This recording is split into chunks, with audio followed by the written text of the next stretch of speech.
Moni konse kumene tili abale ndi alongo okondeka. Takumananso lero lachitatu pano pa Tiyankhule na Ambuye. Lero ndi pa 11 May 2022. Mawu athu a tsiku la lero, mawu oyamba, ntchito za atumwi, mutu 12 ndime ya 24 kupitiliza mutu 13 ndime ya 5a.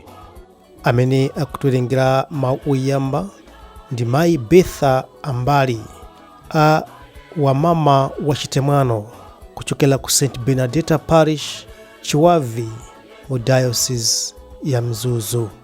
Uthenga wabwino Yohane 12 ndime ya 44 mpaka na 15. Ndipo amene akutilengera mthenga wabwino komanso kutigawira mawu ndi Fr Augustine Kaliu kuchokera ku St Matthias Parish, Lumbadzi, mu Archdiocese ya Lilongwe.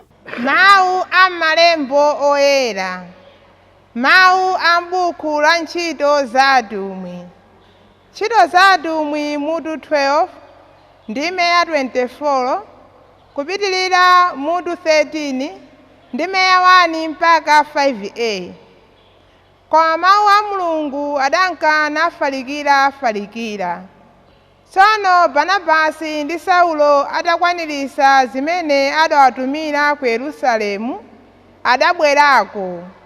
Adatengako Yohane wotchedwa Marko uja.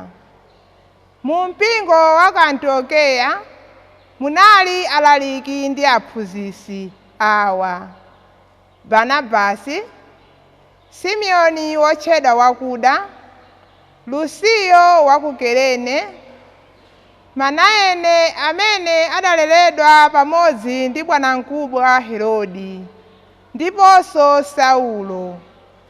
Tsiku lina pamene iwo adasonkhana kuti apembedze Ambuye ndi kuti asale zakudya, Mzimu Woyera adawawuza kuti, mundipatulire Barnabasi ndi Saulo kuti akagwire ntchito imene ndawayitanira.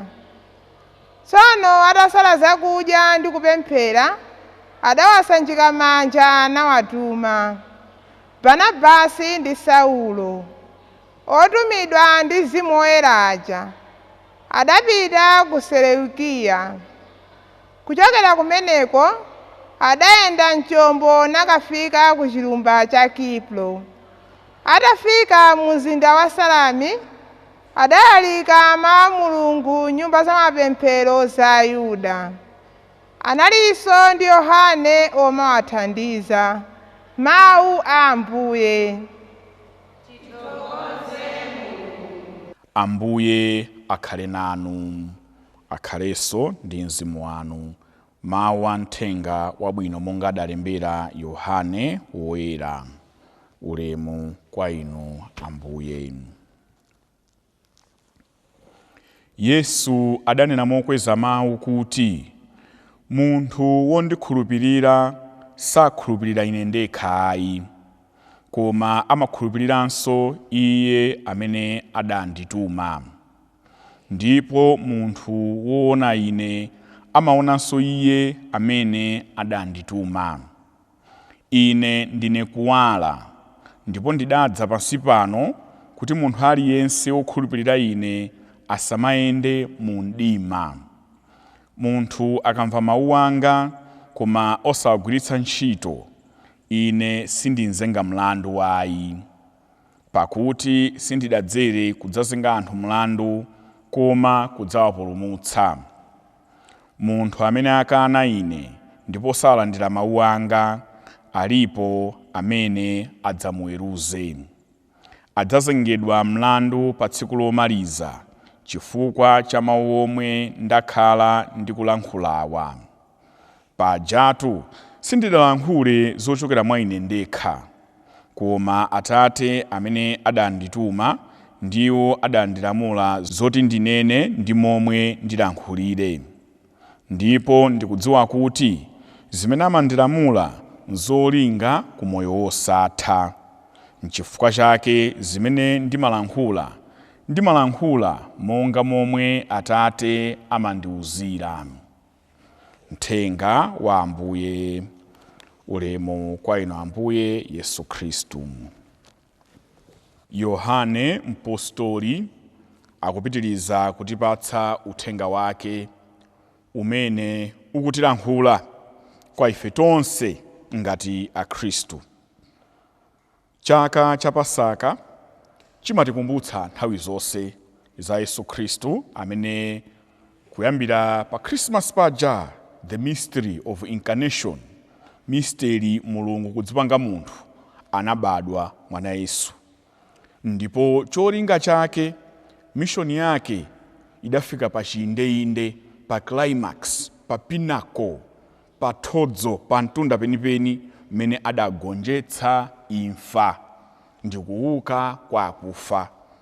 Ife ndikumwetulira kusangalala, ulemu kwa Mulungu kumwambamwamba. Aleluya, aleluya.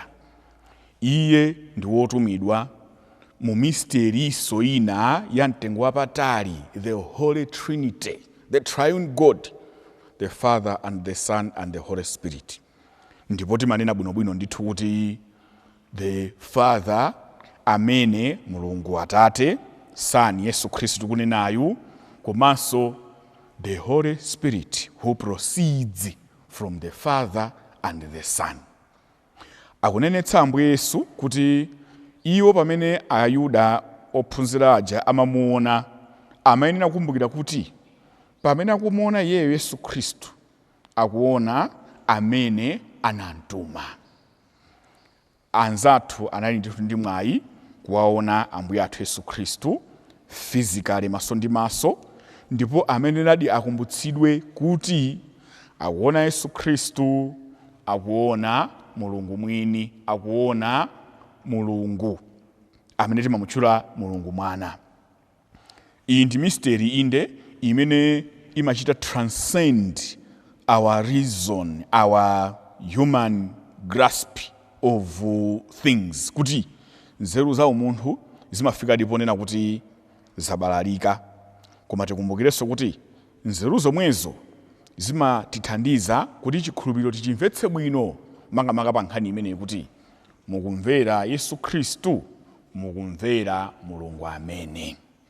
Kuonjezerapo tikaona masakramenti athu, the sacrament of holy orders, sakramenti laukulu la unsembe limatikumbutsanso kuti amene wadzozedwa kukhala wansembe, he is another Christ and he acts in persona Christi. Tamuona wansembe, tikuwaona apapa episkopi, tikuona Yesu Khristu wina. Ndipo tikuyeneradi kumvera mawu awo, mauphungu amene akutipatsa ulaliko osiyanasiyana. Ndipo pamene tikumvera iwo, tikumveranso amene adawatuma. Ndichifukwa chake makamba zakuti za ekleziya zimakhudzana koposa ndi nkhani ya kumvera, obedience. Tikakamba za kumvera, obedience, tizidziwa kuti pamene tikumumvera munthu amene watumidwa ndi Mulungu, tikumvera womutumayo amene ali Mulunguyo. Adanena mokweza mawu Yesu, munthu wondikhulupirira sakhulupirira ine ndekha ayi, koma amakhulupiriranso iye amene adandituma. Kupatula sakramenti laukulu la unsembe, tikumbukirenso kuti pamene ablaza, asisteri akuchita malumbiro, nawo mpingo, ekleziya, umakumbutsanso kuti akuona superior awo, akuona mayi mkulu, akuona akulu achipani, akuona amene watuma akulu achipaniwo. Nifake amanenanso iwo malumbiro awo mkatikati muja muli onse malumbiro, the three evangelical councils. Nkhani ya kumvera ili mmenemo, obedience. Nkhani ya kusakwatiwa indeso, chastity, komanso nkhani ya poverty. Koma malumbiro onsewa akukumbutsanso kuti iwo asangona munthu kuti uyu ngakhale ndi mkulu wachipani, timadziwana, timathoyenda limodzi mokuti, koma adziwenso kuti nayenso akuyimira Yesu Khristu wina. Sipokhapo ayi, kwa ife ana achinyamata osiyanasiyana, ekleziya amatikumbutsanso kuti makolo athu ndi mulungu wathu wachiwiri. Zimene zikutikumbutsanso kuti inde kamadala masteni tikukhala nawo nyumba, nthawi zonse tikumbukire kuti tikuwaona inde madala, tikuwaona inde amayi athu, koma tidziwe kuti tikuonamo Yesu Khristu wina, tikuonamo chithunzi cha Mulungu, tikuonamo kuti malangizo amene akutipatsawo iwonso akulankhula zimene amene watumayo Mulungu tikuyenera kuzimvera. Kawirikawiri timakhala ndi challenge yayikulu kwambiri chifukwa chakuti timatsogoza nthawi zambiri umunthu, ndipo masiku ano tivomereze tikumakhala ndi challenge ya nkhani ya kumvera, nkhani ya obedience. Ndipo tikhoza kunena kuti to a certain extent obedience is in crisis, chifukwa aliyense mwina akufuna kuti akhale mkulu ndiyeyo, aliyense afuna atsogolere ndiyeyo, aliyense afuna akhale patsogolo ndiyeyo, kuyiwala kuti tonse tikuyenera kumumvera Mulungu. Komanso Mulunguyo tisawale kuti sitingamumvere nthawi zonse kuti nthomanzi direct. Mulungu ali ndi nthumwi zake pa dziko lapansi. Sitikunena kuti tikamakambanso zakumvera ndi muja timaneneramu za blind obedience, kuti pamene sitikumvetsa tisafunse. Ngakhale tikamapemphera kwa Mulungu tikaona kuti penapake katafinyika, penapake ndithu tikununkhiza china chake, pemphero linidalira mu mtima limakhala lomulankhula Mulungu, Ambuye ndikukumana ndi zakuti sindikumvetsa, mukufuna kundiuza kuti chani? Ambuye mukufuna kuti ineyo ndikhale munthu wotani? Mukufuna kuti kumene ndikupita kwa Ambuye kwenikweni chenicheni ndi chiti? Kupemphera pang'ono ndi pang'ono Mzimu Woyera umationgolera. Ndi chifukwa chakenso tikaona nkhani ya kumvera tikunenayo obedience mu mpingo, muzipani za mu mpingo, usembe, ublaza, usisteri, pamakhala ndithu room yonena kuti tikhale ticheze ndi akulu athuwo, zimene sitikumvetsa tifunse ma clarifications ndi mtima wabwino wa Chikhristu wolemekeza kuti amene ndikulankhula nawowa ndi akulu wanga. Akhoza kukhala munthu amene nthawi zina musinkhu age as a number ndi wochepa, koma pamene pali kuti munthu yotsopano ali ndi ofesi ya ukuluwo tikumbukirenso kuti ndi mkulu wathu ndithu, kupatula zaka zikhale apo.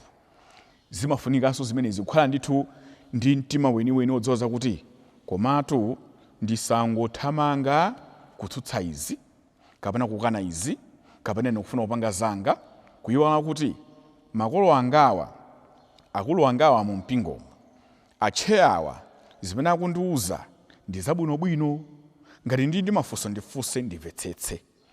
Sizilephera pamafika pena pajaponena kuti bwina sukumvetsabe, koma in the spirit of obedience tikumbukire ndithu kuti tikaona atumiki a Mulungu mu mpingo mwathu, mayi wathu Ecclesia Katolika akuyimira Yesu Khristu wina, ndipo tikuyenera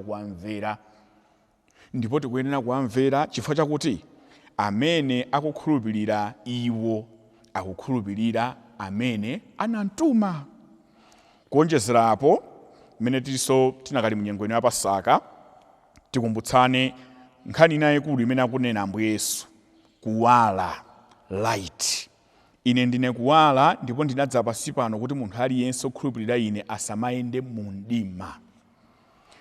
Kukhala mtsogoleri, kukhala Mkhristu, timayeneranso kuti mbali ina pamene tikuyimira Yesu Khristu wina, ngati atumiki a Mulungu, ngati atsogoleri, ngati Akhristu tonse, ngati makolo, tisayiwalenso kuti kuwala kwathu kumayimiriranso zitsanzo zabwino zimene tikuyenera kuonetsa ku mtundu wonse wa anthu.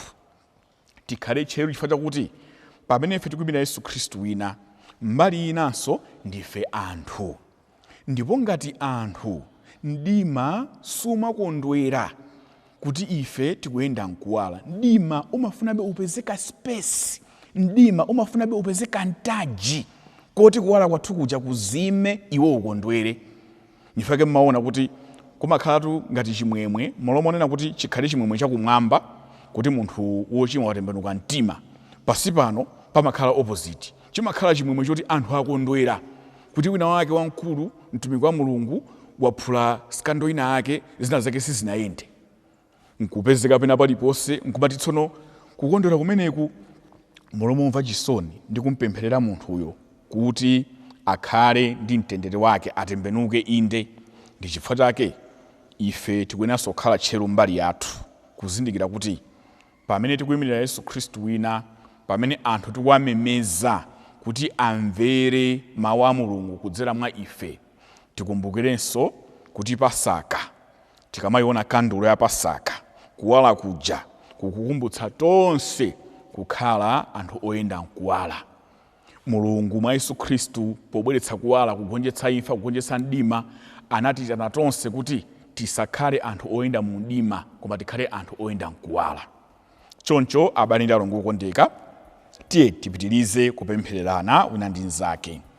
Tikhale anthu a mtima wodzichepetsa, anthu omvera mawu a Mulungu kudzera mwa atumiki ake.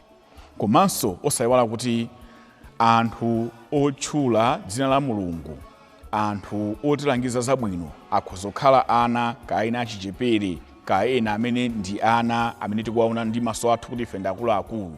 Mulungu amatilankhulanso kudzera mwa anthu akufuna kwabwino.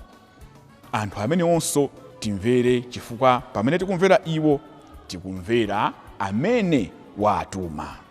Amen. Haleluya, Yesu wauka.